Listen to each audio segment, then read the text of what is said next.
আসসালামু আলাইকুম।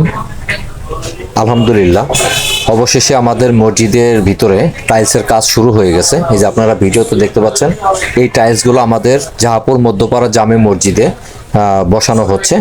আসলে এই ভিডিওটা করার উদ্দেশ্য হচ্ছে আমাদের আশপাশে যারা আছেন, যারা মসজিদে অর্থদান করতে চান আর যারা প্রবাসে আছেন, তারা যদি অর্থদান করতে চান, আমাদের এই মসজিদের এই টাইলস আমরা এখন ফিটিং করছি।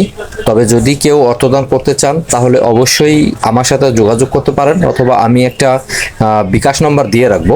যদি আপনারা কেউ স্বেচ্ছায় মসজিদে দান করতে চান তাহলে অবশ্যই আমাদের সাথে যোগাযোগ করেন এবং স্ক্রিনে দেওয়া নাম্বারে ফোন দিয়ে। সবাই ভালো থাকবেন আর দোয়া করবেন আমরা যেন কাজগুলা আমাদের জাহাপুর মধ্যপাড়া জামে মসজিদের কাজগুলা যেন অতি তাড়াতাড়ি সমাপ্ত করতে পারি। সবাই ভালো থাকবেন। আসসালামু আলাইকুম। দোয়া করবেন আমাদের জন্য। ভিডিওটা সবাই বেশি বেশি শেয়ার করবেন।